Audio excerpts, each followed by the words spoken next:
Alors, Bezrat Hashem et Siyata d'Ishmaya, on va ce soir continuer l'écouter Moharan d'Alet, l'écouter Moharan de Rabbi Nachman de Breslev.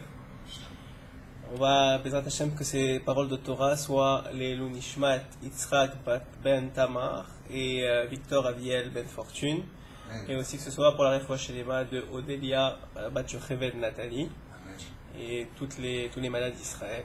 Bezrat Hashem. Alors on va continuer là où on s'était arrêté. Je rappelle à ceux qui ne le savent pas que tous les cours, tous les shiurim sont sur le site du Rav, sur toratraim.net, et aussi sur la section YouTube du Rav Twito aussi. Donc on peut tous les retrouver au fur et à mesure. Vous pouvez suivre les shiurim Bezrat Hashem. Donc on va continuer là où on s'était arrêté, c'est-à-dire au mashal, à la comparaison, à ce qui a été rapporté par Rabbi Nachman, qui est un passage talmudique, un passage du Talmud, un passage de la Gemara. C'est un passage dans Sota, à la page 21a. Là-bas, c'est écrit comme ça. Mashal le'echad, c'est une comparaison à quelqu'un. Shehaya me'aler baderer be'ishon laila va'afela, qui marchait dans la nuit et dans le noir. Umitiare mina kotzim, umina pechatim, umechayara, uministim. Il avait peur des épines et des fossés qui sont mis ensemble, puis des animaux sauvages et des brigands qui sont mis ensemble. Et il ne savait pas dans quel chemin emprunter. Et le passage qui n'est pas rapporté ici dans l'écouté Moran, mais que je vais vous expliquer, le passage talmudique dans Sota à page 21a continue, et il dit quoi? Il dit qu'il y a une torche qui éclaira alors cet individu-là, ce monsieur. Et cette torche-là, elle va permettre de le sauver de quoi? Des premières catégories qui s'appellent les épines et les fossés. Puisque maintenant qu'il a de la lumière, il est capable d'éviter les épines et les fossés. Mais il avait encore peur de la deuxième catégorie, qui sont les bêtes féroces et les brigands. Et il ne savait toujours pas où il allait. À partir du moment où l'aube a pointé, il s'est sauvé de la deuxième catégorie des bêtes féroces et des brigands, mais il ne savait toujours pas où aller. Et finalement, il arrivait à un carrefour des chemins. Et il fut sauvé de tout. Et même, il a su comment retrouver son chemin. Et le Rav Chizda dit, dans la Gemara, c'est quoi ce carrefour des chemins? C'est le Talmid Chacham et le jour de la mort. Le jour de la mort. Alors, on va essayer de comprendre de quoi on parle. D'abord, on va essayer de le comprendre parce que c'est quand même un passage talmudique qui est très a priori incompréhensible. Donc, on va essayer de le comprendre d'abord selon les explications de Rashi et du Maharsha dans la Gemara. Rashi, on sait que c'est le pshat en général qui va venir expliquer, c'est-à-dire vraiment ce qui est écrit, essayer de comprendre ce qui est écrit dans les mots mêmes. Et le Maharsha, c'est un niveau qui est un peu plus profond, qui est plus dans le cadre du drash ou du remez, de l'explication allégorique, ou du remez, ou de l'allusion qui est dans la Gemara. Et une fois qu'on aura fait ça, on va, Bezrat Hashem, voir ce que Rabbeinu nous dévoile, comme le sod de ce qui est écrit dans la Gemara, le secret de ce qui est écrit dans la Gemara. Et on va voir que Behemet, c'est assez impressionnant à dire. Moi, quand je l'ai étudié, je te dis ça tout à l'heure, quand je l'ai étudié, quelques fois avant de vous présenter, j'ai réalisé qu'en vérité, on est en train Rabbeinu nous prend par la main et nous fait traverser et nous fait visiter toute la psychologie humaine. C'est assez impressionnant à voir. J'espère que je puisse vous le transmettre. C'est vraiment toutes les composantes émotionnelles de l'homme sont décrites à travers ce petit passage de Gemara et à travers évidemment l'explication de Rabbeinu Akadosh. Alors, d'abord, comme j'ai dit, on va commencer par le pshat, le drash et le remez, qui sont rapportés par Rashi et le Maharsha, qui sont des commentateurs connus de la Gemara. Et donc, on voit que qu'est-ce que dit Rashi et le Maharsha? À quoi correspond cet homme qui traverse la nuit? C'est quoi cette nuit-là? La nuit, c'est ce monde-ci. La nuit, c'est le Olam HaSheker. On sait que ce monde, les sages, les Chachamim l'appellent Olam HaSheker, le monde du mensonge. Pourquoi? Parce que c'est un monde d'obscurité. C'est un monde où depuis la faute d'Adam Arishon, le mal et le bien sont mélangés, comme c'est rapporté à plusieurs endroits que malheureusement, depuis la faute d'Adam Arishon, tout bien qu'on pourrait faire, il y a une partie de mal dedans. même dans toute mitzvah, aussi belle soit-elle, il faut être à un niveau très élevé pour être capable de éliminer complètement le mal de ce bien-là. Par exemple, on sait que dans n'importe quel bien, même dans une mitzvah, il y a peut-être un peu de gava, un peu d'orgueil, il y a peut-être un intérêt qui est Noleshem Shamaim, qui n'est pas complètement pour la grâce du ciel, pour Akadosh Baruch Hu qu'on le fait, etc., parce qu'on nous regarde. Plusieurs raisons peuvent être apportées qui entachent un peu la mitzvah. On avait expliqué dans un cours que même avant la mitzvah, les Tzerara essaient de t'empêcher de le faire. Après la mitzvah, il te fait regretter. Tout ça, ça fait partie des saletés qui associent au bien. À tout bien, comme une lumière qui est allumée et que les mouches viennent s'accrocher de la lumière dans l'obscurité, dans tout bien, il y a un peu de saleté qui s'associe. Et même dans tout mal, il y a quand même du bien. Parce que dans tout mal, il y a quand même Akadosh Baruch Hu. Par exemple, un exemple très connu, c'est dans la Gemara, c'est écrit que les descendants de Haman étudiaient la Torah, se sont convertis et ont étudié la Torah à Bnei Brak. Les Chachamim dans la Gemara demandent comment c'est possible que Haman, Racha, celui qui a voulu faire tellement de mal à Am Israël, a eu comme mérite que ses enfants puissent être des Talmidei Chachamim à Bnei Brak. Comment c'est possible? La Gemara de répondre, et les sages de répondre, simplement parce que malgré tout le mal qu'il a voulu faire, le résultat de cette tentative de mal, c'est la tchouva de Am Israël. Et parce que, malgré le mal qu'il a voulu faire, il a eu pour conséquence la tchouva de Am Israël, il a eu pour mérite que certains de ses descendants se convertissent au judaïsme et puissent étudier la Torah et fassent partie de l'élite de Am Israël, puisque l'élite dans la Torah en tout cas, à Bnei Brak, en train d'étudier la Torah. Donc on voit que depuis la faute d'Adam Arishon, et on vient de passer les parachutes de Bereshit, etc., et on va rentrer, on va voir dans les yisodot extraordinaires dans cet aspect-là aussi, on voit que tout est mélangé. Et donc, c'est la nuit. Ce monde-ci, c'est la nuit. On ne sait pas où aller, on ne sait pas comment se comporter. Des fois, on croit qu'on se comporte bien et en vérité, on se comporte complètement mal. Des fois, on se tape dessus parce qu'on croit qu'on s'est comporté mal, mais en vérité, c'était la volonté d'Akadosh Baruch Hu et finalement, peut-être que ça va donner des très bonnes choses. Donc, on ne sait pas, on est complètement dans la nuit. Et c'est ça que dit Rashi et le Maharsha sur l'aspect de la nuit. Maintenant, il avait peur des épines et des fossés.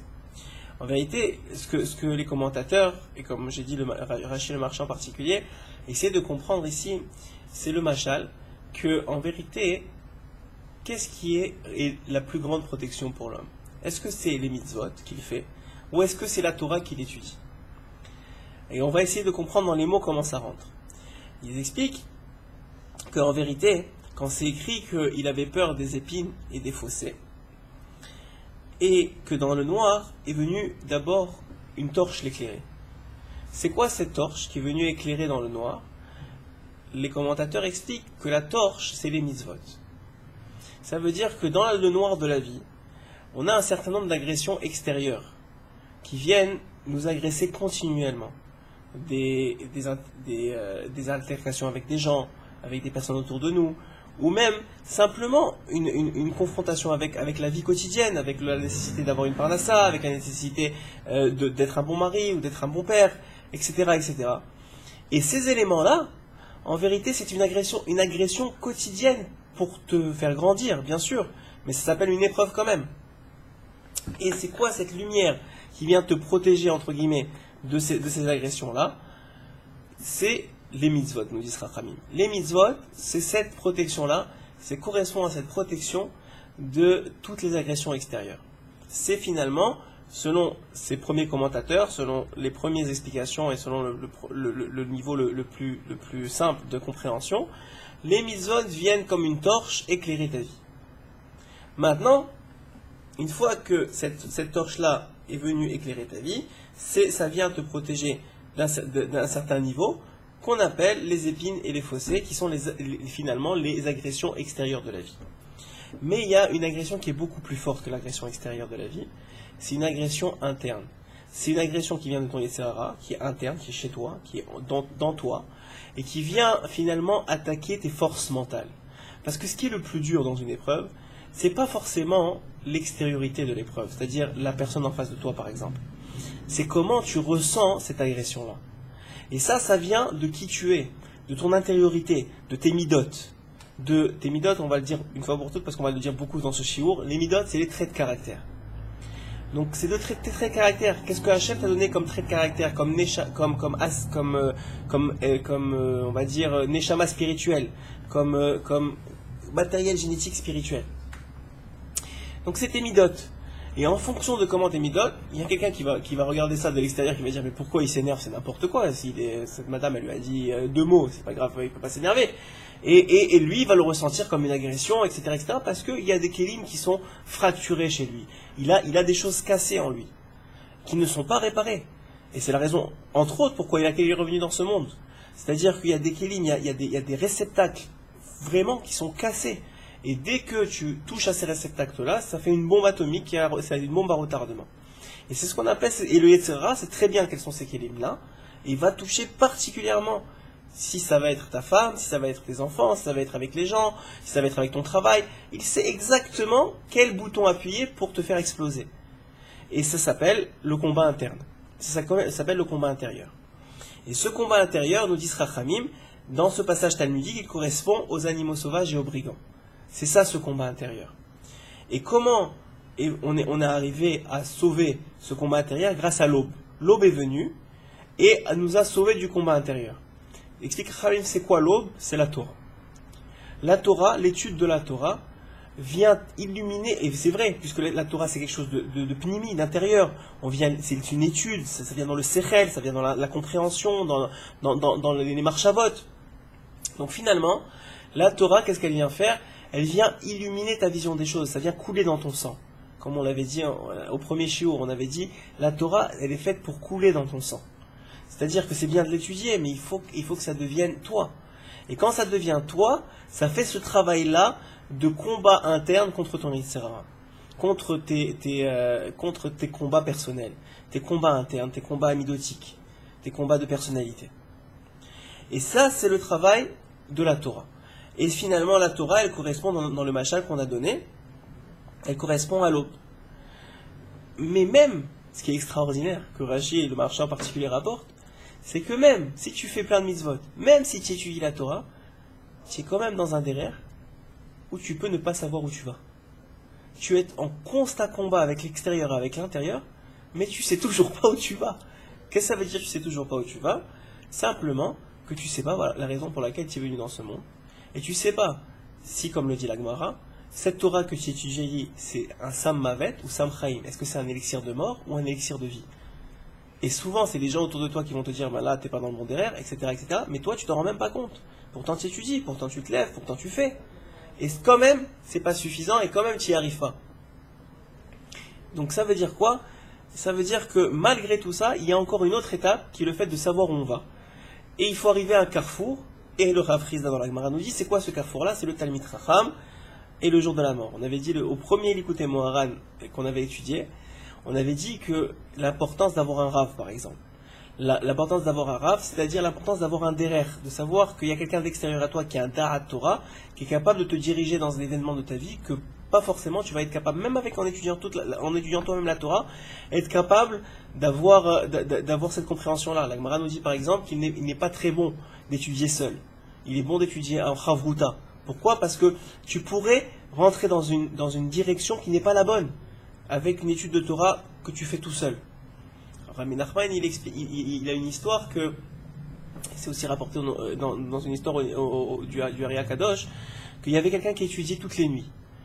Et il y a un ange qui est venu le voir, et qui a commencé à lui donner des conseils. Alors au début, c'était des très bons conseils, donc il a commencé à les suivre, et il a commencé à étudier avec lui. Et puis, à un moment donné, il a réalisé que les conseils qu'il lui donnait s'écartaient un petit peu de la halacha. Et il comprenait pas, il disait c'est pas possible, c'est quand même un ange, etc. Et donc il est parti voir son beau-père, qui était un grand Talmid Chacham, un grand sage, et qui lui a dit, dis-moi cet ange, sur son front, il y a des lettres inscrites. Il lui a dit oui. Il dit, est-ce que ces lettres, c'est les lettres normalement d'un des noms d'Hachem, est-ce qu'ils sont dans l'ordre ou dans le désordre? Et il lui a dit, ils sont dans le désordre. Il a dit, cet ange-là, c'est un ange du mal, c'est un ange du mauvais côté. Et ce qu'il est en train de te donner comme conseil, c'est pour t'éloigner Mais il étudiait toutes les nuits, c'était un grand Talmid Chacham, tout ce que tu veux. Et Rabbeinu explique que c'est pas forcément parce que tu étudies, et c'est pas forcément, bien sûr que c'est la base. Si tu fais pas, c'est encore pire. Mais si tu fais, même si tu étudies, et même si tu fais des mitzvot, ça te protège des agressions extérieures et intérieures, c'est sûr. Mais c'est pas suffisant. Il te faut un Talmid Chacham, il te faut quelqu'un pour diriger ta vie. Et aussi, le Rav Frisda nous dit le jour de la mort. Pourquoi la Gemara nous dit dans Masechet Brachot, c'est écrit que si le Yetzer Hara t'attaque, alors il faut l'amener au Beth Midrash. Il faut l'amener donc dans la maison d'études. Et si il ne suffit pas que dans la maison d'études il ne te laisse pas tranquille, eh bien il faut faire Shema Israël. C'est-à-dire prendre sur toi, en vérité c'est ce que ça veut dire faire Shema Israël, c'est prendre sur toi le joug divin. Se rappeler qu'il y a le joug divin, il y a Akadosh Baruch Hu bien, Baruch Haba, et Akadosh Baruch Hu dans le monde. Et donc comme il y a Akadosh Baruch Hu dans le monde, mets-toi là, avec plaisir. Alors il y a Akadosh Baruch Hu dans le monde, et donc comme il y a Akadosh Baruch Hu dans le monde, tu réalises qu'il faut que tu suives une certaine voie, un certain derrière. Et ensuite de ça, une fois que tu as compris ça, si ça suffit pas et que les Yetzer continue à t'attaquer, alors rappelle-toi du jour de la mort. Qu'est-ce que ça veut dire, rappelle-toi du jour de la mort? On n'est pas là pour déprimer et pour toujours penser à la mort, mais dans le judaïsme, il faut savoir que la mort, c'est pas quelque chose de grave. C'est une porte entre deux mondes, c'est tout. On passe d'une porte à l'autre. Et en vérité, ce qu'il faut avoir de plus peur, c'est pas de la mort, c'est d'une vie mal vécue. Une vie mal vécue, c'est beaucoup plus épeurant que la mort. Parce que la mort, personne ne s'en sait sauver. Et en vérité, c'est simplement qu'on est dans cette vie temporairement pour réparer des choses. Et on va voir comment on peut savoir quelle chose on est venu réparer. Ce cours est incroyable dans cet aspect-là. Qu'est-ce qu'on est venu réparer et comment on le sait. Et une fois que tu sais, il faut commencer le travail. Et le travail, ça prend toute une vie. Et quand tu auras fini le travail, soit parce que tu as vraiment fini le travail, soit parce qu'il n'y a plus aucun espoir pour toi et qu'il n'y a plus rien à faire ici, alors on te rappelle, et si vraiment tu n'as pas fini le travail, il va falloir revenir. Et c'est pour ça que les Gilgulim existent et qu'on est revenu plusieurs fois dans ce monde. Et donc, le jour de la mort, finalement, ça te rappelle simplement qu'il y a des comptes à rendre. Ça ne veut pas dire qu'il faut paniquer, mais il y a des comptes à rendre. Et c'est pour ça que les tzadikim, eux, ont très bien compris ce concept-là, et que chaque seconde, elle compte. Chaque seconde qui passe, c'est une seconde morte. C'est elle qui est morte. Toi, tu es encore en vie, mais c'est elle qui est morte. Et donc c'est elle est seulement en vie si tu lui as donné de la vie à cette seconde-là. Comment tu lui donnes de la vie? Torah, mitzvot, ma'asim tovim, mais bien sûr aussi, si tu lui as donné un sens. C'est quoi ce sens? C'est le sens pour lequel tu es venu dans ce monde. Et donc, ça c'est le pshat, le remez, le drash, selon Rashi et le marsha. Maintenant, Rabbeinu Akadosh, Rabbi Nachman, va nous donner le sod, le secret de cet enseignement de la Gemara. Et il va rentrer avec nous dans les méandres, dans les méandres de la psychologie humaine. C'est assez impressionnant comment c'est fou comment il connaissait les choses et la chokhma des Talmidei Chachamim et comment il comprenait l'homme. Et d'ailleurs, Rabbi Nachman, il faut le savoir, beaucoup de ses enseignements sont là pour réparer les kelim, pour réparer tes midot, pour réparer tes vases cassés, en fait, finalement tes réceptacles cassés, ton intériorité. Parce que aussi grande soit la lumière, Akadosh Baruch Hu, il remplit le monde. Mais tu ne recevras la lumière qu'en fonction de ton réceptacle à toi.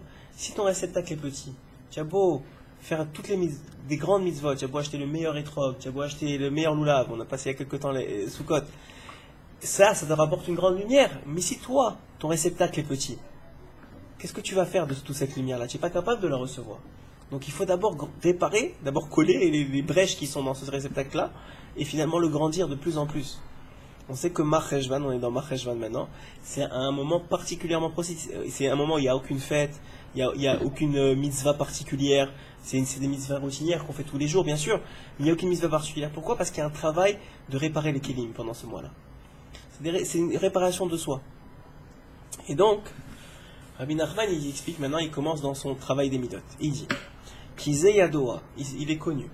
Et c'est connu parce que c'est connu que le Rambam, il en parle beaucoup, en particulier dans Ilchot Yesodei HaTorah. Il rapporte là-bas, dans le chapitre 3, ce que va dire Rabbi Nachman maintenant. Chez Kol Amidot Raot, que toutes les mauvaises traits de caractère, Vetoldotehem, et leurs dérivés, Nimshachim me'arba'a yesodot. Ils viennent, ils sont alimentés par les 4 yesodot, 4 fondations du monde. On vient de passer Bereshit, et en vérité, explique le Rambam, et Rabbi Nachman ici, que toute création du monde, elle a en elle les 4 yesodot à des niveaux différents. Quels sont les 4 yesodot? Ce sont le feu, le vent, l'eau et la terre. C'est les 4 fondations du monde. C'est avec ces 4 éléments-là que Hachem a créé le monde. Et chaque élément qui vit a une partie plus ou moins importante de ces 4 éléments-là. Et, nous dit Rabbi Nachman, le chidouche, c'est que de ces 4 éléments-là viennent les 4 catégories de mauvais traits de caractère, il va les catégoriser, 4 catégories de mauvais traits de caractère de l'homme. Et en plus de ça, ça correspond aussi à Arba Marot. Marot, c'est des humeurs. Le feu correspond à la bile qui est une humeur rouge. Le vent correspond à une humeur blanche. L'eau correspond à une humeur verte. La terre correspond à une humeur noire. Et en plus de ça, ça correspond aussi aux 4 formes humaines. Enfin, vivantes, pas humaines, excusez-moi, vivantes. Qui sont minérales, végétales, animales et hommes. Et ça correspond aussi, le Mishnat Hasidim nous l'explique. Mishnat Hasidim, ça va être rapporté un peu plus loin par Rabbi Nachman, c'est une œuvre de Kabbalah qui a été écrite par Rabbi Immanuel Haïchiki, qui est une œuvre de Kabbalah qui parle de la création du monde. Et là-bas, c'est écrit que finalement, ces quatre éléments-là, le minéral, le végétal, l'animal et l'humain, ces 4 éléments-là viennent donc de ces 4 éléments du feu, du vent, et chacun correspondant à l'autre, comme ça. Et on va voir comment ça marche avec les traits de caractère. C'est ça le plus beau, c'est comment on fait pour... Ça va nous expliquer comment ça marche l'homme, et comment on peut travailler. Et donc, Atzvut, alors, voilà, il va commencer. Kamuva be Mishnat Hasidim. Donc, il nomme le Mishnat Hasidim, qui est l'œuvre qu'on vient de dire. Atzvut vetoldotehem. Là, Atzvut, c'est la mélancolie. Tout ce qui est la tristesse, la mélancolie, la fainéantise. Tous ces traits de caractère-là, c'est ce qu'on appelle une catégorie de caractère, et toldotehem, tous leurs dérivés. Ça vient de où? Nimshachin, ça provient mi-domem. Domem, c'est le minéral. Ça vient de l'élément minéral, ça vient de l'humeur de la bile et ça vient du feu. Maintenant, Ta'avot Raot, deuxième catégorie de mauvaises midot.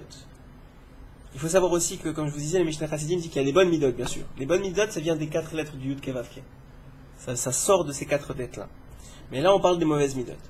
Deuxième catégorie de mauvaises midot, et il faut bien les retenir parce qu'on va travailler avec, on va cheminer avec Rabbi Nachman sur ces 4 catégories-là. Ta'avot Raot, c'est les mauvaises passions, les mauvaises envies. Quelqu'un qui pousse une passion à l'extrême. Par exemple, la ta'ava de l'achila, la ta'ava de l'argent, la ta'ava des femmes, la ta'ava même du sport. Des fois, quand on fait du sport, c'est très bien. Mais si on commence à être omnibulé, on est tout le temps à vérifier les statistiques des joueurs, on passe sa vie dedans, ça devient une ta'avot Raot, ça devient un excès. C'est ce qu'on appelle une mauvaise passion. Et toldotehem et tous les dérivés, ça vient de quoi? Nimshachin mitsomeach. Ça provient de la vie végétale. Il va expliquer. Devarim betelim, les discussions qui sont futiles, c'est-à-dire, et tout ce qui est toldotehem, c'est-à-dire le lashon hara, le motzi shem ra, le mensonge, tout ce qui vient de la parole et qui est mauvais. Tout ça, vetoldotehem et tous leurs dérivés, ça vient de quoi? C'est nimshachin de mechai, ça vient de l'aspect de l'animal. Et finalement, et donc l'animal, on a dit, c'est quoi l'animal? Ça correspond à l'eau, et l'eau, ça correspond à l'humeur verte. On va expliquer. Et là, on met les bases. Et finalement, quatrième catégorie de mauvais traits de caractère, c'est ce qu'on appelle la ga'ava et toldotehem, l'orgueil et ses dérivés. L'orgueil et ses dérivés, c'est quoi? C'est tout ce qui correspond à l'orgueil, la colère, la haine, etc., etc. Tout ça, ça correspond à la jalousie, ça correspond à une catégorie de traits de caractère qui s'appelle Ga'ava vetoldotehem, et ça vient du Medaber. Medaber, c'est l'humain, c'est celui qui parle. Les Chachamim décrivent l'humain comme le Medaber. Le Medaber, c'est celui qui parle. Alors maintenant, Oumi, Sherotse, l'eler, bederech hakodesh, celui qui veut marcher, qui veut aller vers un derer, vers une voie qui est kadosh, qui est sainte, donc se rapprocher d'Akadosh Baruch Hu, Sarich les shaber kol hamidot raot, il doit briser tous les mauvais traits de caractère. Il doit se battre. En vérité, le travail de la vie d'un juif, c'est ça. C'est se battre avec d'abord ses traits de caractère. C'est écrit, et c'est rapporté par Chazal. Pourquoi, maintenant on est dans les périodes de Parishot de Bereshit, pourquoi la Torah, elle commence par le récit de nos patriarches? Et très peu, on voit que très peu de mitzvot sont écrits dans Bereshit par rapport aux autres Sephirim. Il y a très peu de mitzvot qui sont nommés. Tout ce qu'on voit, c'est plus comment les comportements de Abraham, comment il a passé les épreuves, comment il a réagi, comment il s'est comporté avec sa femme, comment il s'est comporté avec ses enfants, quel choix il a fait dans la vie, et ainsi de suite, après Yitzhak, après Yaakov, après les 12 tribus. On voit comment ils ont fait. Pourquoi ça vient même avant de nous donner le derrière des mitzvot? Parce qu'en vérité, un homme, et Rabbi Nachman l'explique très bien, il dit qu'un homme, pour que la Torah puisse pénétrer en lui de la bonne façon, et qu'il puisse l'utiliser de la bonne façon, et que ses mitzvot et ses commandements puissent avoir un vrai but, et atteindre leur but, il faut d'abord réparer les kelim. Il faut d'abord finalement qu'on répare qui on est, l'intériorité. Si on a, comme la phrase connue, qui derech eretz kadma la Torah. C'est quoi derech eretz? C'est pas s'éloigner de la Torah et dire qu'il y a la Torah et il y a derech eretz. Non, ça veut dire Avraham, il a développé son derech eretz, son comportement dans la vie. Et c'était à travers les mitzvot, ne pas voler, ne pas tricher, etc. Ça s'appelle des mitzvot. Mais ça s'appelle derech eretz. Et derech eretz kadma la Torah, ça veut dire un homme, il doit travailler son intériorité pour pouvoir recevoir la Torah. Il ne peut pas ne pas faire les deux. Parce que comme on a dit, il y a besoin des mitzvot pour être déjà protégé de l'agression extérieure, il y a besoin de la Torah pour être protégé de l'agression intérieure, et il y a besoin finalement d'un derer. Et ce derer, il s'acquiert d'abord, et si on veut avoir la vision claire, il s'acquiert par le travail des midot. Donc celui qui veut rentrer dans ce derer, tzarech leshaber kol hamidot raot. Yisaper lifnei atamid chacham, il doit en parler devant un tamid chacham, il doit qui est Haïnou Vidou Idvarim, on en a parlé déjà dans les premiers cours sur l'écouter Moran Dalet, qui s'appelle Vidou Idvarim, qui s'appelle la confession verbale devant le Tamid Chacham, celui qui avoue ses fautes. Le Tamid Chacham yefaresh vivarech lo derech lefi shoresh nishmato, et le Tamid Chacham, il va le conduire en fonction de c'est quoi son shoresh de Neshama, sa source de Neshama. Il dit quelque chose de très beau, Rabbi Nachman, il n'explique pas ici, mais je vous le rapporte dans un autre écouté Moran, il explique que les Neshamot, elles sont par catégorie. Les Neshamot de Ham Israël sont finalement regroupés par catégorie. Qu'est-ce que ça veut dire? Il explique que le tzaddik c'est comme un tronc, et que ses élèves c'est les branches, et les élèves des élèves d'un moindre niveau c'est les feuilles, et ainsi de suite, de branche en branche, de feuille en feuille. Et plus que ça, il dit qu'Akadosh Baruch Hu, il envoie la neshama de la personne en fonction de son tikkun, en fonction de sa réparation évidemment, mais aussi en fonction de ses midot, en fonction de ses traits de caractère qui lui ont été offerts par Akadosh Baruch Hu, soit en fonction de ses vies précédentes, soit en fonction de ce qu'il a réparé. Hachem seul sait qu'est-ce qu'il en est vraiment. Nous on peut essayer de comprendre, mais la vérité pure et complète et unique, c'est Hachem qui l'a. Et donc, en fonction de ça, et qu'est-ce qu'on dit? Simplement que Rabbi Nachman il explique que par exemple on voit, il n'a pas donné d'exemple, mais je vous dis, par exemple, si on voit dans le courant Chabad, on voit que les gens qui sont attachés à Chabad, qui naissent dans des familles Chabad, c'est souvent des gens qui ont particulièrement l'amour du prochain, l'envie de rapprocher, l'envie d'aider. N'est-ce pas? C'est quelque chose qu'on voit. Alors on peut dire c'est à cause de l'éducation qu'ils ont reçue. C'est vrai, sûrement. Mais c'est aussi vrai grâce à leur midot. Ils ont ce trait de caractère-là. Et c'est pour ça qu'ils sont dans ce courant-là. Parce qu'ils sont en vérité des âmes attachées au tzaddik du mouvement, qui est dans ce cas-là le Rabbi de Lubavitch. Ceux qui sont attachés au Vijnitz, ou à d'autres courants, ou à des courants par exemple dans certaines yeshivas, les yeshivas de Mir, ou les yeshivas de Polovitch, etc. C'est des gens qui sont attachés plus à l'étude stricte de la Torah, qui ont des kochot pour ça, qui ont des forces dans leur midot, d'être stricts, d'être rigoureux, d'étudier. C'est pas donné à tout le monde de pouvoir étudier des Gemarot. Il faut savoir, c'est pas donné à tout le monde. Et ceux qui l'ont pas, il faut pas non plus s'en faire. Chacun a son fonction de son shoresh neshama, en fonction de sa source de neshama. Tout le monde doit toucher à tout. Mais il y en a, on sait, qui sont plus aptes à la Kabbalah, il y en a qui sont plus aptes aux mitzvot, il y en a qui sont plus aptes à la charité, même dans les mitzvot, il y en a qui sont plus aptes à telle ou telle affaire. Pourquoi? Ça vient d'une shoresh de la neshama, ça vient de la source de la neshama de la personne. Et Rabbi Nachman, il dit, il faut être d'un très très très très grand niveau. Quand il parle de Talmid Chacham, en vérité, lorsqu'il a donné cet enseignement, il parlait de lui-même. Et de très grands Talmidei Chachamim, comme le Harira al-Kadosh, comme le Baal Shem Tov, comme Rabbi Shimon Bar Yochai, on parle des grands. Eux, ils sont capables, parce qu'ils sont surélevés sur le monde. Ils sont en vérité, ils vivent ici, mais ils vivent aussi en haut. Donc ils sont capables de voir, c'est quoi le shoresh de ta neshama. Et quand ils voient le shoresh de ta neshama, ils sont capables de te guider dans le shoresh de ta neshama. Alors, maintenant, on va comprendre comment, à notre niveau à nous, comment on va faire pour essayer de comprendre ce niveau-là, et c'est à travers le travail des midot.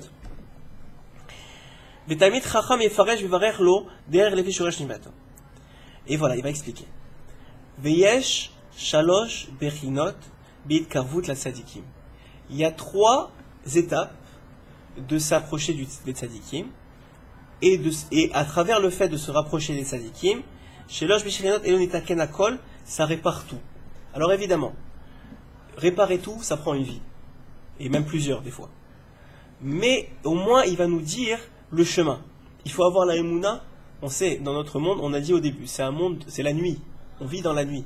Et qu'est-ce qui est écrit dans le schéma du soir? Emet ve émouna. Un juif, il doit vivre par sa émouna. La émouna en la Torah, la émouna en Hachem, la émouna en Talmidei Chachamim. Parce que tout le monde peut venir te dire, mais non, c'est pas comme ça, regarde lui, regarde tel. Mais il faut savoir que ce qui est écrit, c'est vrai.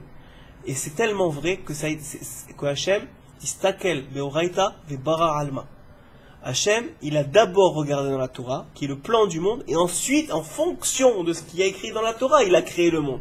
On avait déjà dit dans un cours, c'est parce qu'il y a la mitzvah de Kivud Avayim que Hachem, il a créé le système des parents et des enfants. Et c'est pas le contraire. Et ça, c'est une émouna qu'un juif, il doit se travailler, il doit avoir. Pour entrer dans la Torah, si tu n'as pas la émouna, tu vas finir à Picoros. Tu vas finir à Picoros, comme les 4 qui sont montés dans le Pardes. Et à part Rabbi Akiva, il y en a un qui a quitté le Derer, un qui n'est pas revenu, il ne voulait pas quitter Hachem. Il y en a un autre donc voilà, on voit qu'ils se sont complètement perdus. Et c'était peut-être des sommités dans le peuple juif, des Talmidei Chachamim comme jamais on a connu. Donc on comprend que la émouna, pshita, ça veut dire la émouna simple. C'est la base de la vie du juif. Et à partir de cette émouna-là, on acquiert des connaissances. Et si elles sont accompagnées de émouna, on peut travailler. Et donc, qu'est-ce que ça veut dire? Alors, là, on parle, il y a 3 niveaux. Pour s'approcher et travailler et réparer ces midot. Et réparer ces traits de caractère qu'on a énumérés tout à l'heure, les 4 niveaux de traits de caractère. Et maintenant, on va rentrer dans le travail. C'est quoi les 3 étapes? Abechina Rishona, la première étape. Kesheroe et tzadik, celui qui voit le tzadik. Qu'est-ce que ça veut dire voir le tzadik? Alors, les commentateurs, ils expliquent, il y a plusieurs niveaux de voir. Évidemment, s'il est vivant, si on a un tzadik ador, alors si on le voit, ça va réparer un certain aspect qu'on va expliquer ce que ça va réparer. Mais aussi, il y a plusieurs niveaux. Celui qui lit les enseignements d'un tzaddik, la lumière du tzaddik, elle est dans ses enseignements, elle est dans sa Torah. Parce que finalement, c'est sa compréhension de la Torah qu'il t'a dévoilée. Donc nous, ce qu'on est en train de faire maintenant, qu'on est en train de lire les enseignements de Rabbeinu Akadosh, on est en train de, finalement de dévoiler la lumière. On est en train de regarder la lumière à travers cet enseignement-là de Rabbi Nachman. On est en train de dévoiler et on le regarde. Évidemment aussi Rabbi Nachman dit, celui qui vient sur son kever, en particulier à Rosh Hashanah, il dit qu'à Rosh Hashanah, son or, sa lumière, il l'a réparti sur tout celui qui est venu. Et c'est pour ça qu'il dit qu'il est bon de voir à la fin de Rosh Hashanah, Motsai Rosh Hashanah, le visage de ceux qui étaient présents, parce que chacun a une partie du or du tzaddik.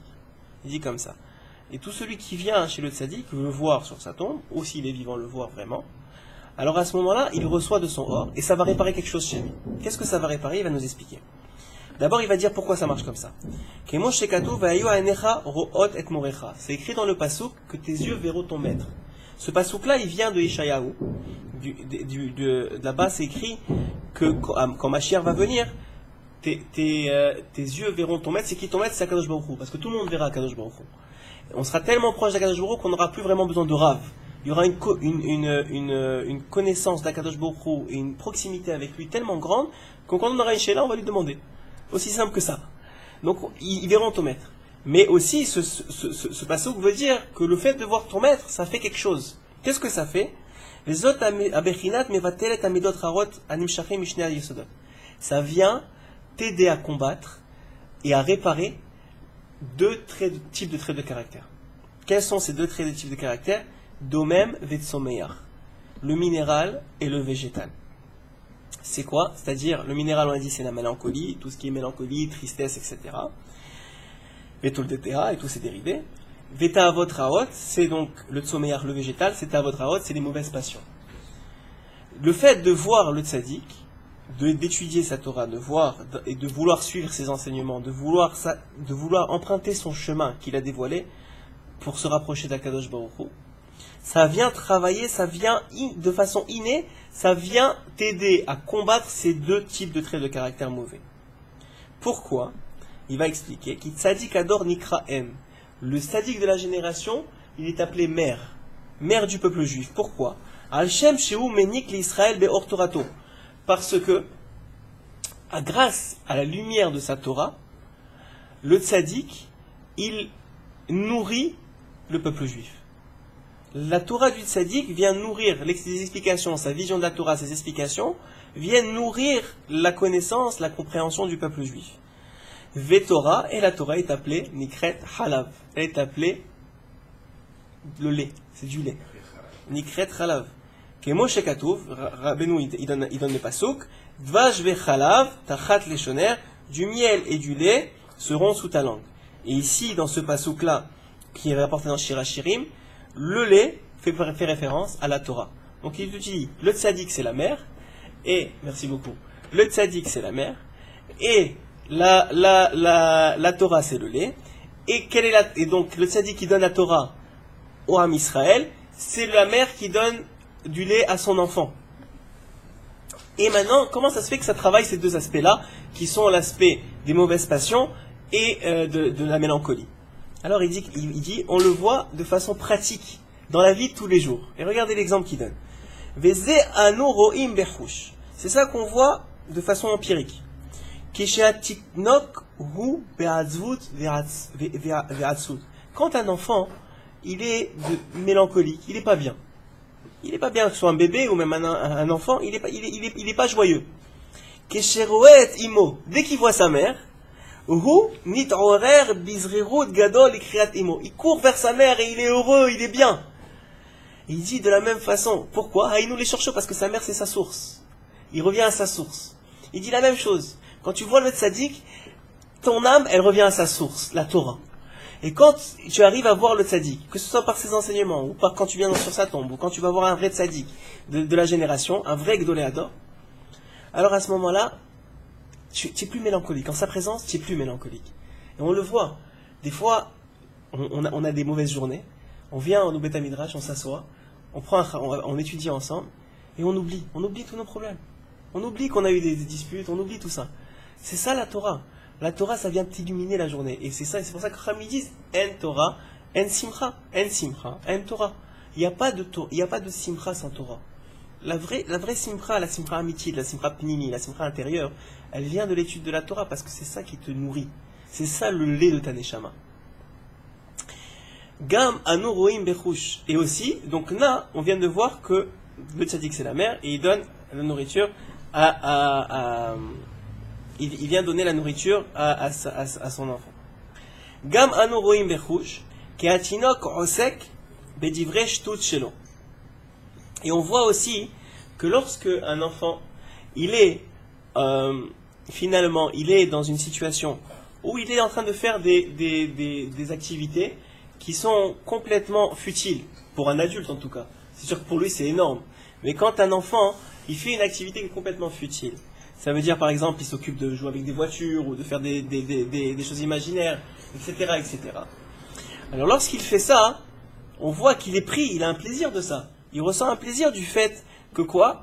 que Béhémet, il est en train de faire une activité qui pour lui ressent du plaisir, mais qui en vérité n'a aucun but en soi.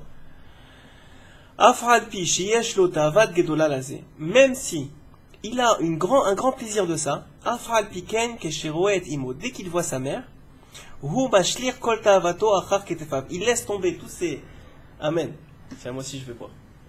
Baruch atah Adonai Eloheinu melech haolam she'akol nהיה בדברו.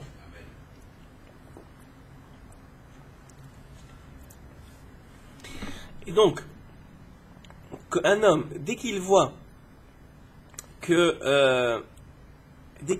Béhémet, il est capable de, et tu vois que l'enfant, dès qu'il voit sa mère, il laisse tomber ses jouets, il laisse tomber ses histoires, il laisse tomber tout ça. Et qu'est-ce qu'il va faire? Il va se diriger vers sa mère et il va laisser tomber ses passions. De la même façon, étant donné que le tzaddik, il est appelé mère, alors, étant donné que le tzaddik, il est appelé mère, il va lui aussi avoir cette fonction-là de détacher l'homme de ses ta'avot ra'ot, il va détacher l'homme de ses passions. Tu vois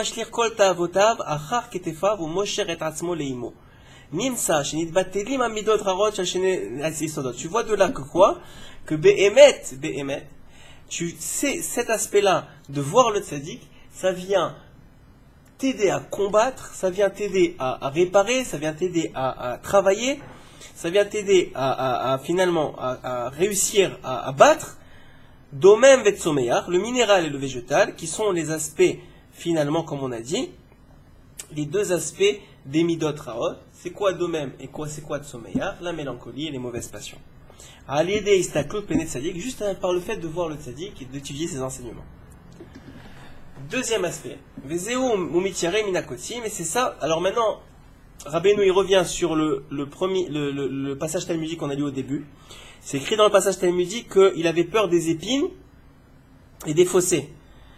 Et on avait dit les épines et les fossés, selon le premier pshat, c'est des agressions extérieures. Et maintenant Rabbeinu nous dit c'est quoi les épines et les fossés selon le sod, selon le secret.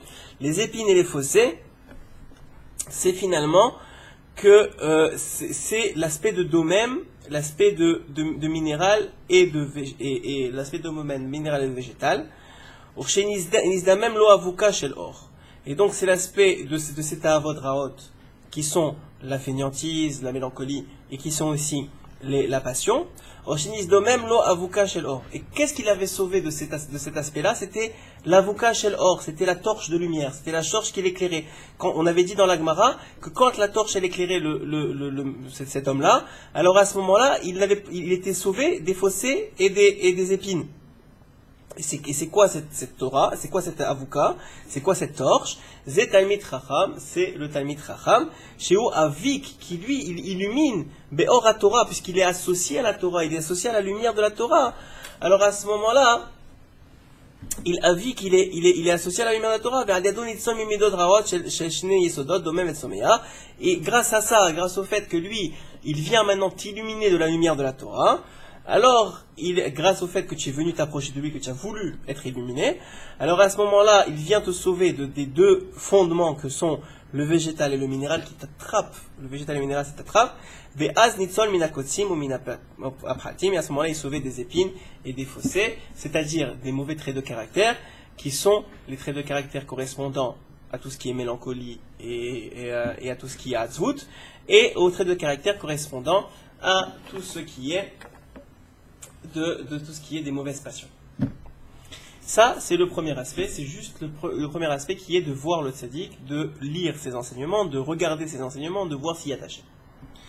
Maintenant, Bechina Shniya, deuxième aspect. Hatzedaka shenoten et Talmid Chacham. La tzedaka que tu donnes au Talmid Chacham,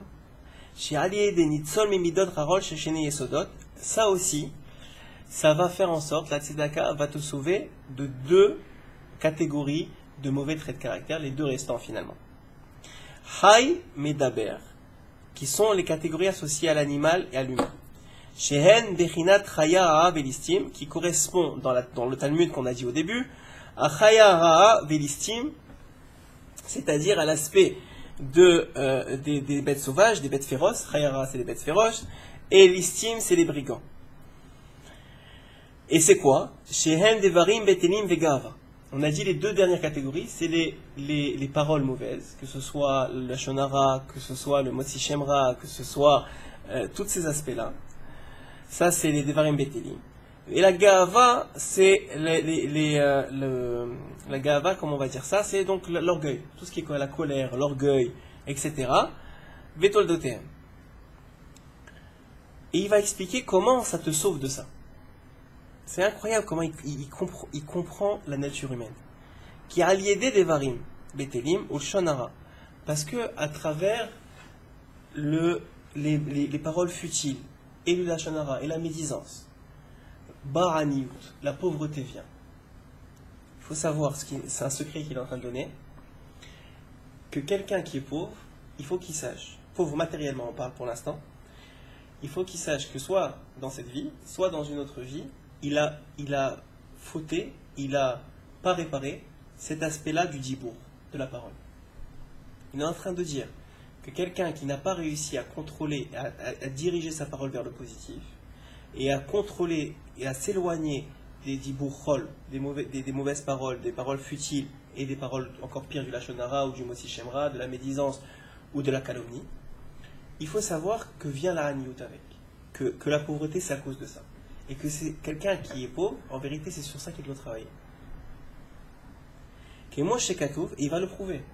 Kémo shekatouv, comme c'est écrit, qui met tout kol anashim, c'est écrit dans Shemot, que tous ces hommes-là sont morts. De quoi on parle dans Shemot? Il faut reprendre le contexte. Dans Shemot, c'est écrit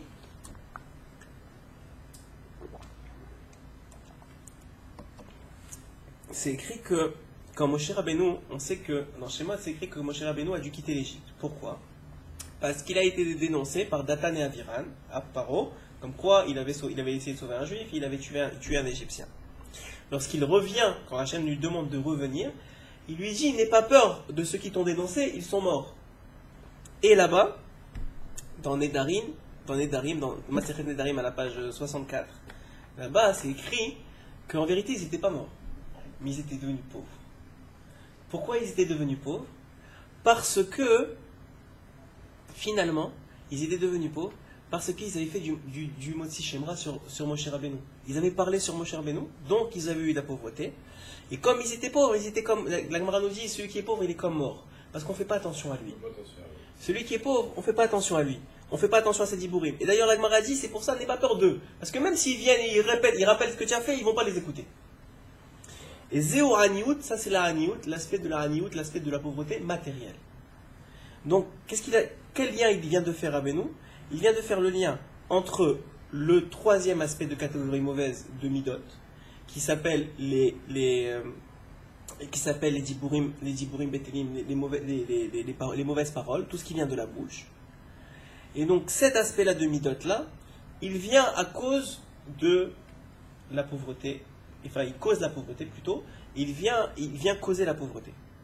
Maintenant, la deuxième catégorie qui est associée, on avait dit c'était la Gahava. La Gahava, on avait dit c'était la Gahava, c'est-à-dire l'orgueil. Et il va rapporter un passage du Talmud aussi, dans Masechet Kiddushin à la page 49. Là-bas c'est écrit Siman lagasut haruach. La pauvreté, c'est un signe d'un ruach, esprit hautain. De quelqu'un qui est gaftan, d'un esprit hautain. Ça veut dire qu'il a de la gava. Ça, c'est un signe de pauvreté. Mais de quelle pauvreté parle le Talmud? La pauvreté dont parle le Talmud, c'est la pauvreté spirituelle. La pauvreté spirituelle, c'est-à-dire qu'un homme qui n'a pas en lui suffisamment de Torah, qui n'a pas en lui suffisamment de Hirat Shamayim, qui n'a pas en lui suffisamment d'Emunah, en Kadosh Baruch Hu, même autant de richesses matérielles qu'il a, il sera toujours pauvre. Pourquoi? Parce que, il n'aura pas acquis en lui la conception que tout ce qu'il a c'est bien et c'est suffisant pour lui. Et il aura toujours envie de plus. Donc il ne sera jamais satisfait. Tout ce qu'il aura, ce ne sera jamais assez. Et ça s'appelle une pauvreté. Même riche, il est pauvre en vérité. Et il est plus pauvre que le pauvre. Parce que cette pauvreté, elle est spirituelle. C'est une pauvreté qui ne se comble pas. Il a beau rechercher, comme dit la Gemara, tu veux quand quelqu'un, celui qui a la tava de l'argent, il a 100, il veut 200, il a 200, il veut 400, il a 400, il veut 800. Et c'est comme ça, c'est des multiples qui avancent. Pourquoi? Parce que c'est une pauvreté spirituelle. Et la gava, c'est un signe de pauvreté spirituelle. Celui qui est gavtan, celui qui a ces traits de caractère-là, de colère, d'orgueil, etc., qui est jamais satisfait, ça s'appelle la pauvreté spirituelle. Et donc, pourquoi il nous rapporte ça, Rabbeinu? Pour nous expliquer quelque chose d'extraordinaire, que justement, c'est quoi la réparation? C'est la tzedaka. Parce que quand la tzedaka, elle vient elle vient enrichir. Nous expliquent les sages que c'est la partie de tzedaka que tu donnes qui t'enrichit en vérité. Parce que c'est elle qui fait en sorte que tout ne pourrit pas. Rabbi Nathan, il explique dans l'écoute à la Chod que dès que tu reçois quelque chose du ciel, que ce soit une compréhension en Torah, que ce soit une compréhension dans tes yesodot, dans ta vie, ou même que ce soit dans la richesse, si tu ne redonnes pas, ce que tu vas avoir va pourrir. C'est aussi simple que ça devient tamé, il dit. Et pour le rendre kadosh, et pour que ça se perpétue et que ça grandisse et que ça fructifie, il faut en redonner une partie. Ça s'appelle la tzedaka, le maaser dans l'argent, ça s'appelle redonner un divrei Torah à un ami, dans la parole, etc., etc. Et donc, ça, cet aspect-là, c'est donc grâce à la tzedaka. Et pourquoi il dit ça? Comme ils ont dit, nos sages,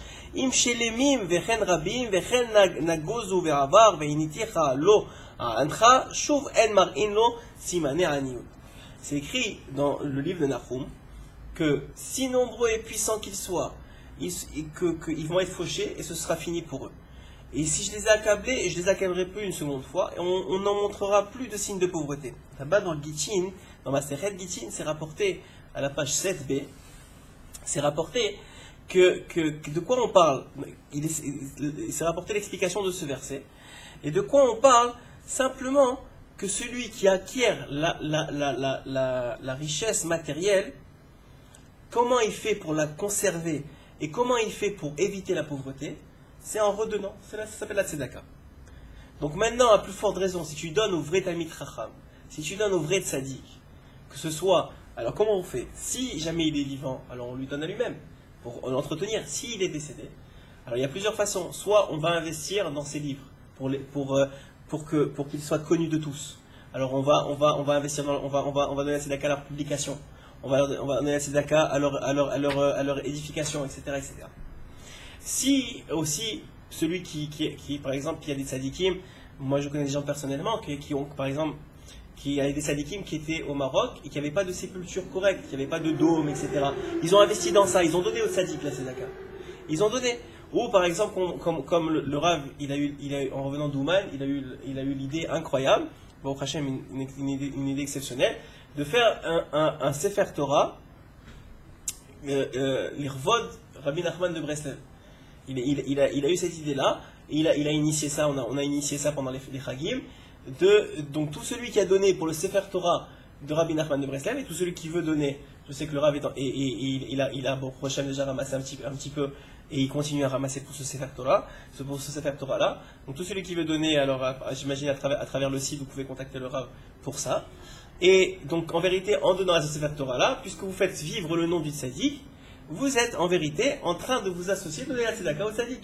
Et ainsi de suite, il y a plusieurs façons de donner la tzedaka au tzaddik. S'il est décédé, enfin s'il est en vérité il est encore plus vivant que maintenant, mais c'est-à-dire il est dans l'Olam Haba, et s'il est dans ce monde, alors on sait très bien que le Talmid Chacham qui étudie la Torah, etc., si on le subventionne, alors c'est sûr que ça va aider pour combattre, pas seulement pour combattre, mais pour battre et pour déraciner ces deux aspects de Midot Harod, ces deux aspects de mauvais traits de caractère que sont la Gahava, l'orgueil, la colère, donc tous ces dérivés, la colère, etc. Et d'un autre côté, tout ce qui est de s'attacher aux discussions futiles, d'être pris que ce soit entendre ou même parler du Lashon Hara, etc.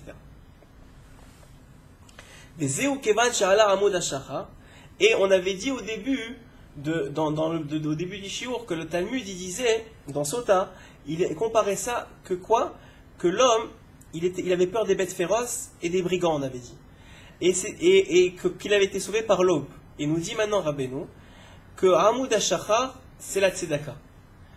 Que l'aube, c'est la tzedaka. Et il va nous dire un verset que Behemet, c'est écrit comme ça dans la Torah. Kemoshe Katuv, comme c'est écrit dans Ishayahu, qui tire Aaron Vechisito.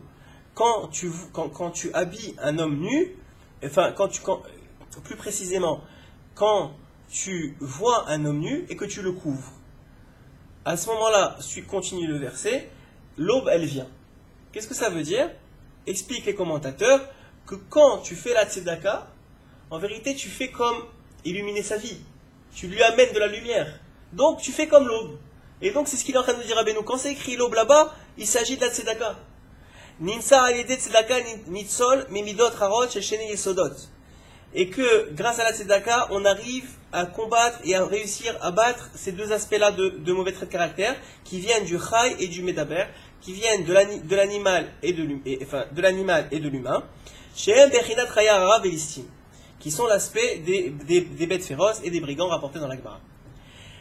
Entre parenthèses, la différence, il a dit, on voit qu'il a pris des catégories. Et Ramim nous explique c'est quoi, et ça rentre très bien dans l'explication de Rabbi Nachman, on voit que Chai et Medaber, on parle de Chai et Medaber. Et Chai et Medaber, la différence entre l'animal et l'homme, selon les Chachamim, c'est la parole. Et on voit que justement, l'aspect qui fait que tu es dans l'aspect animal et pas dans l'aspect humain, c'est que tu es dans les mauvaises paroles. Tu es dans les dibourchol, tu es dans les dibours qui sont des lachon hara, etc. Et ça te rétrograde. Tu as beau être un homme, mais si tu restes dans cet aspect-là, de parler du mauvais des autres, de dire du mauvais sur les autres, etc., en vérité, tu es dans l'aspect d'animal. Tu n'es pas encore dans l'aspect de l'homme. Tu es un homme, on dirait que tu es un homme, mais tu es dans l'aspect animal. Et Rafami explique, le Medaber, c'est celui qui a que de sa bouche sort que du bien. Sort des livrets Torah, sort des livrets Chizouk, sort des paroles qui aident, des paroles qui renforcent, des paroles qui donnent de la lumière. Et donc c'est ça la différence entre l'animal et l'homme, et ça rentre exactement dans ce qu'il est en train de dire Rabbeinu. Et finalement, on finit sur ça, le troisième aspect. On a dit, d'abord, première chose pour réparer les midot rarot, que sont les premiers aspects, qui sont la mélancolie et les mauvaises passions, c'est d'abord voir le tzaddik. C'est-à-dire, on a dit plusieurs exemples, voir sa face, voir sa lumière à lui, mais aussi la lumière de sa Torah. Deuxième aspect, c'est pour être sauvé des discussions futiles, du lachon hara et aussi de l'orgueil et tout ce qui va avec, c'est donner la tzedaka au tzaddik. Et finalement, troisième aspect, Abechinat Hashevishit ici, et ça rentre très bien dans, pourquoi il en a parlé maintenant ici, parce que ça rentre dans l'enseignement du Likutei Moharan Dalet.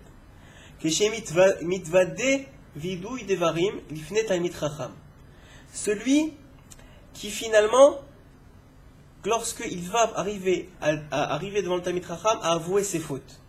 Chez Allié Dezé, à travers ça, à Talmid Chacham, Madrich Oto Bederech Yachar Lefi Shoresh Nishpato. Le Talmid Chacham, il va arriver à le reconnecter à sa source de Neshama.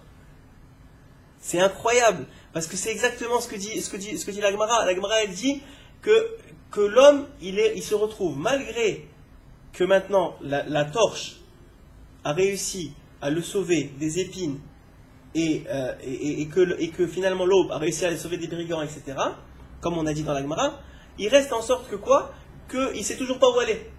Il ne sait pas où est son chemin. Et maintenant, troisième aspect, que d'ailleurs Rav Chizda dans la Gemara nous dit, c'est le Talmid Chacham et la mort. Et Rabbi Nachman va nous rentrer dans les mots, à travers les psukim, comment ça marche.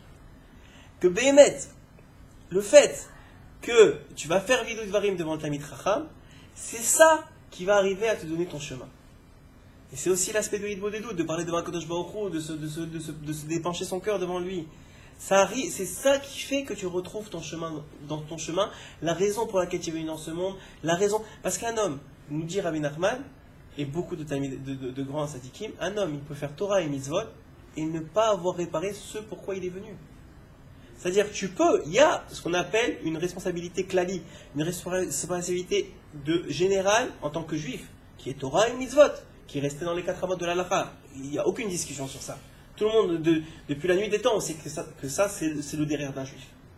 Maintenant, il y a le derrière des fiches shoresh nishmato, en fonction de la source de ton âme à toi, pas de quelqu'un d'autre. Toi, tu es différent de l'autre. Et tu es attiré par différentes choses, même dans la Torah. Il faut savoir que, même dans l'accomplissement d'une mitzvah, on va prendre l'exemple de la prière. Même dans l'accomplissement d'une mitzvah, c'est rapporté au nom du Maguid de Mezrich, que dans ses élèves, il avait des élèves Et Rabbi Nathan l'explique dans un écoute à la Chot. Il explique là-bas qu'il avait des élèves qui priaient très calmement, très silencieusement, dans leur coin, en arrière. Il y avait des élèves qui tapaient des mains, qui sautaient, qui priaient avec force. Ils avaient besoin de ça. Ils avaient des élèves qui pleuraient. Il y avait des élèves, et c'était très, très, très beau dans une même Keïla, d'avoir comme ça, et comme c'était des tzadikim, il n'y avait pas de gava. Ça veut dire qu'ils étaient capables c'est pas pour les regarder, ils étaient capables de sortir dans leur prière leur neshama. Ils étaient capables de sortir qui ils sont. Et tu voyais que, en fonction de qui il était, ça s'exprimait différemment dans la mitzvah. Ça s'exprimait différemment dans la mitzvah. Et donc, c'est ça qu'il est en train de nous dire Rabbi Nachman. C'est que Behemet, à travers le shoresh de ta neshama, tu vas exprimer une couleur de la Torah différente. Une couleur de la mitzvah différente. Une teinte de la mitzvah différente. Et comment tu fais pour savoir quelle est ta couleur? Grâce au vidui dvarim. Donc, aux 3 étapes, mais aux dernières étapes qui s'appelle le vidui dvarim. Qui s'appelle l'aspect de avouer ses fautes devant le Talmid Chacham. Pourquoi? Il va expliquer. Zé Talmid Chacham veyom amita. Comme il a dit, donc on a dit dans la Gemara. Zé bechinat vidui dvarim lifnei Talmid Chacham veyom amita. Pourquoi dans la Gemara, Rav Chizda il dit, c'est aussi, il faut se rappeler du jour de sa mort. Il explique Rabbi Nachman, Remez Ravidouille, c'est une preuve que c'est le vidouille. C'est une preuve que c'est l'aveu de ses fautes. Quand il parle de la mort, c'est l'aveu de ses fautes. Pourquoi?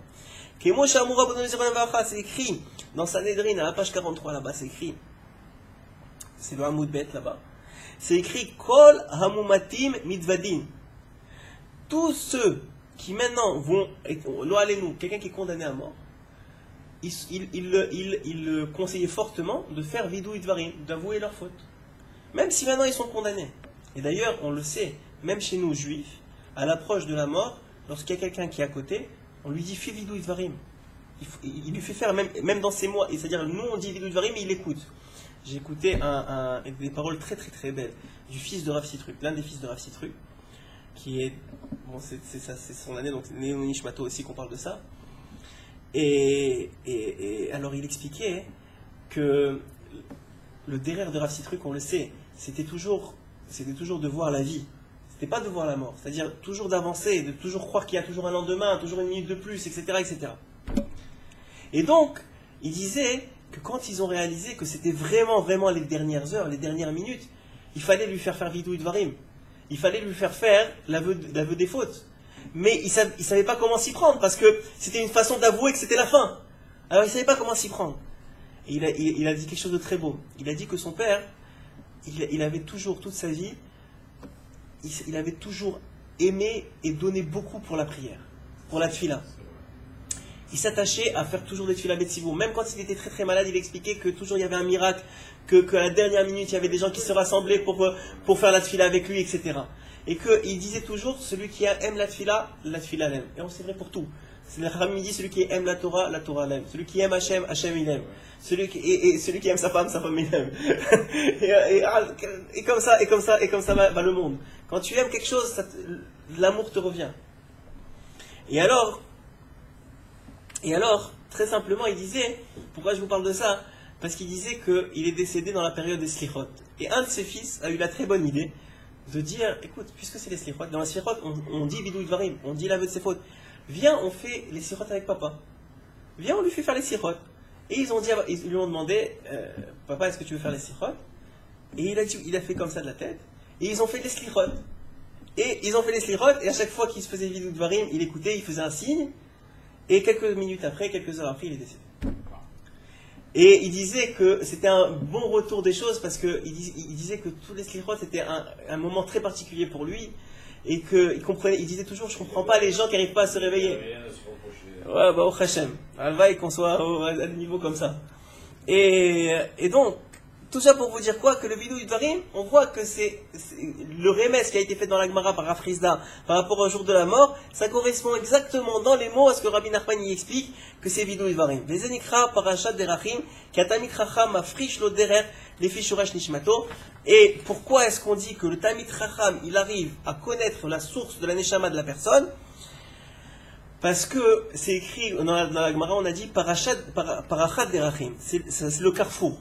Et aussi le sage, mafrish le derer. C'est dans le même lachon qu'il lui choisit le derer. Mafrish, ça veut dire il est en train de lui donner le derer, il est en train de lui effacer tous les aspects qui sont pas pour lui, et l'amener à la racine de son âme. Azaï, Nitzol Mikulam, et à ce moment-là, qu'il a fait ces 3 étapes-là, sache-le et sois convaincu, même si tu ne le vois pas, c'est le travail de toute une vie, ces étapes-là, il faut les répéter, les répéter, les répéter, les répéter. Mais sache qu'à chaque étape, chaque 3 étapes que tu finis, tu viens de t'approcher un peu plus d'Akadosh Baruch Hu, un peu plus de la voie Kodesh, un peu plus de la racine de ton âme, tu viens un peu plus de te réparer, et tu viens un peu plus de travailler tes midot. Et il finit comme ça sur cet aspect-là, qui est Kodem Sheid Vada.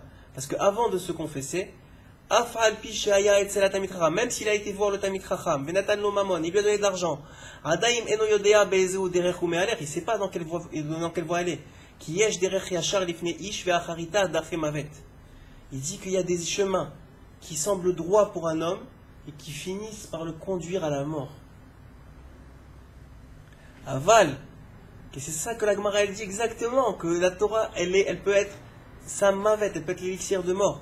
Que chez Guilla, les Farachat Derachim, mais lorsqu'il vient chez le Tamid Chacham, Zé Tamid Chacham Veyom Amita, le jour de la mort, entre guillemets, le Vidou Dvarim, Haïnou Vidou Dvarim, il fait Tamid Chacham, Aza Initzom Ekulam, à ce moment-là, il vient réparer un peu plus son âme, il vient un peu plus réparer ses midot, ces 4 yesodot que sont le feu, le vent, l'eau et la terre qui sont en lui, qui attirent vers lui toutes les midot raot, que ce soit la mélancolie, comme on a dit, que ce soit les ta'avot raot, les mauvaises passions, que ce soit la discussion futile ou l'orgueil, comme on a dit. Donc que ça l'éloigne un peu plus, que ça l'aide à combattre, ça l'aide à monter un peu plus en madriga, de madriga en madriga, pour finalement revenir au shoresh de Shaneshama, à la source de Shaneshama, et réparer celui qu'il est venu réparer dans ce monde.